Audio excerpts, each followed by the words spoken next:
Chapter 1: Discovery. Sarah Thompson had always found solace in the predictability of her life in Whitehaven. It was a small town where everyone knew everyone, where days slid into each other with a comforting regularity.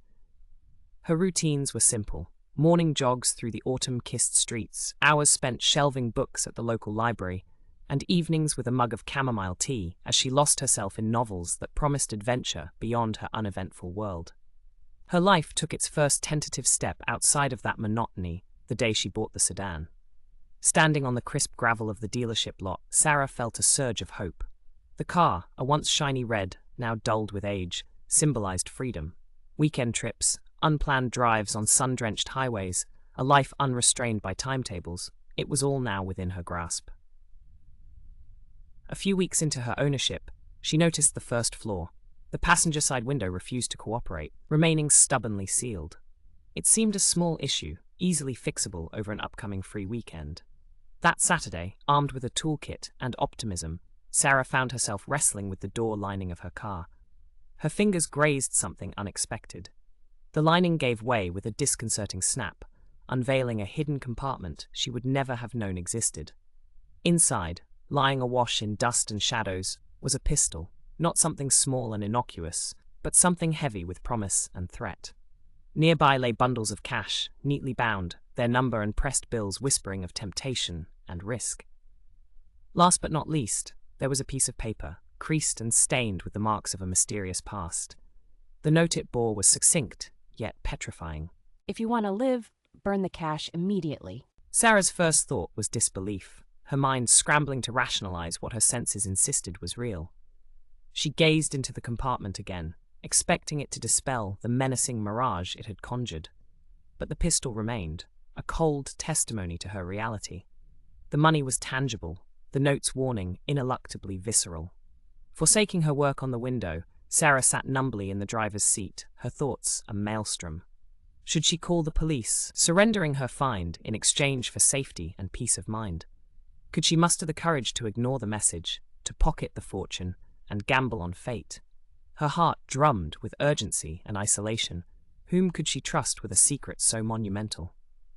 As daylight shifted toward dusk, painting the world outside her car in streaks of amber and indigo, Sarah locked her new, unsettling secret within the confines of her mind. She drove back to her modest apartment on the outskirts of town, the sedan feeling weightier, its newfound burden pressing upon her with every turn of the wheel. Her decision to delve into the sedan's past came not from an inclination toward danger, but from a refusal to remain in the dark. She needed to know who had hidden such ominous contents in the car she now called her own. She needed to understand why her ordinary life had been so inexplicably disrupted by the sinister remnants of another's story. By the time Sarah pulled into her driveway, the chill of the evening had seeped through her resolve, leaving her cold and uncertain beneath the weight of the mysteries she now bore. Chapter 2: The First Step. The following day, Whitehaven wore its usual cloak of calm, the streets echoing with the simple humdrum of country life. But for Sarah Thompson, the quiet town had transformed into a backdrop of unease. Every stranger seemed a potential adversary, every rustle of leaves a threatening whisper. She decided to start with questions, discreetly prying into the lineage of her sedan. The local dealership, a family-owned business run by Tom and his affable but sharp-eyed wife Marge, was her starting point.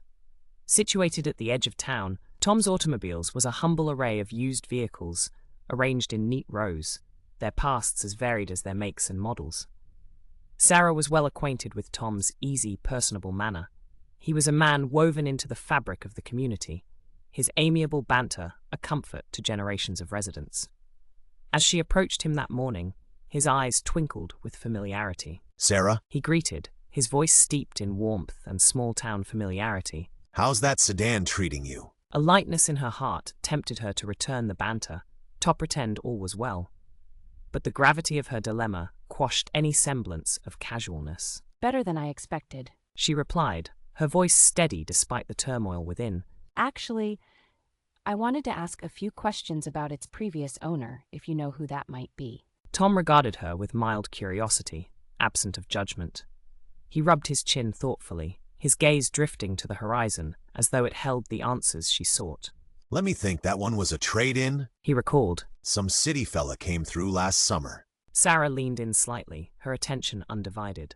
Did you catch his name or anything unusual about him? Tom shook his head, his expression one of honest ignorance. Afraid not, lass? He said with an apologetic shrug. He kept to himself mostly. Spent little time chatting, if memory serves. Disappointment flickered through her, but she masked it with a polite nod. Thanks, Tom. Just curious. As she wandered back to her car, the facade of calm she had adopted felt increasingly strained. The encounters from that point forward amplified her wariness. Each corner of Whitehaven she traversed was heavy with suspicion, and every moment was spent pondering the cryptic warning and the clandestine fortune it guarded. That afternoon, a choice lay before her, a choice fraught with peril and promise. Could she trust anyone with the knowledge she now carried? More than that, dare she ignore the mystifying advice on the note? Her instincts urged caution, yet her heart longed for understanding. Sarah spent the rest of the day observing her neighbors, scrutinizing their movements beneath the amber light of the setting sun. The stakes were nebulous, yet tremendous, the path ahead obscured by layers of secrecy. In the alchemy of her choices, she would either forge clarity from shadows or be consumed by the obscurity of the unknown. She returned home with her mind resolved on a course of action. The path she would tread might alter her world, or endanger it beyond recognition.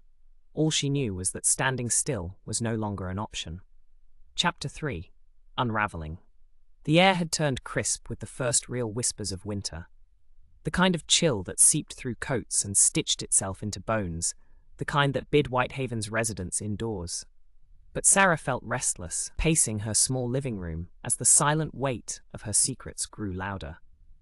The discovery in the sedan wasn't just an anomaly, it had become a catalyst, set in motion by forces she had yet to comprehend. Driven by the need for answers and the desperation to regain some semblance of peace, she started with the note itself.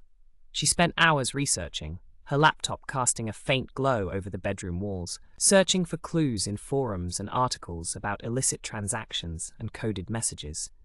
Each click, each scroll through countless web pages offered myriad possibilities, but as of yet, no definitive answers. Setting aside her laptop with a sigh, Sarah shifted through the comforting weight of her paperbacks until she found her journal. It had been a constant confidant over the years, its pages filled with musings and mundane recountings of daily life.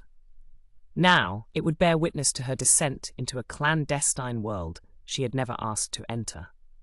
She chronicled everything, the contents of the compartment, the exact wording of the note, her conversation with Tom, even her emotional state.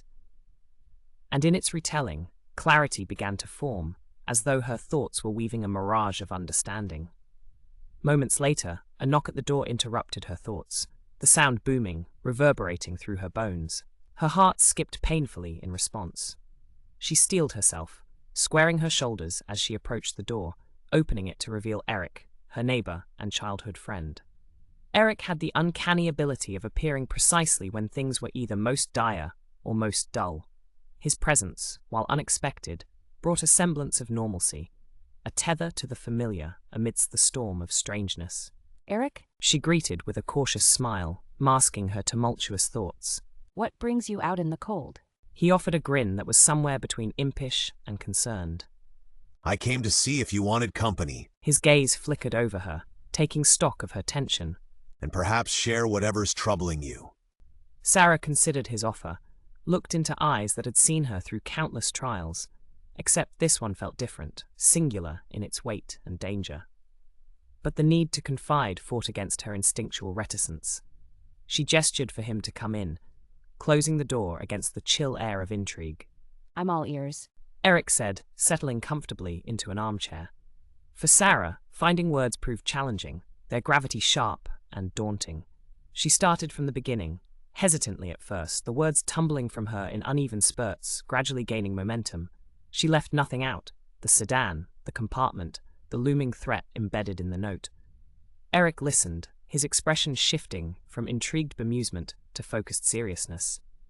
When she finished, silence unfurled around them, like the pause of breath, before a storm's resurgence. You need to be careful, Sarah. Eric said finally, his voice low but edged with sincerity. We're talking about cash that people might kill for, given the note's warning. I know. Sarah replied quietly, tracing the edges of the journal with her fingertips. That message, it made it clear enough. The conversation turned over possibilities of return to the police, the idea of burning the money, following the note's terse instruction, and even potential avenues to explore its origins. After Eric left, buoyed by his unwavering support, his reassurance served as a reminder that even in the throes of uncertainty, Sarah was not alone.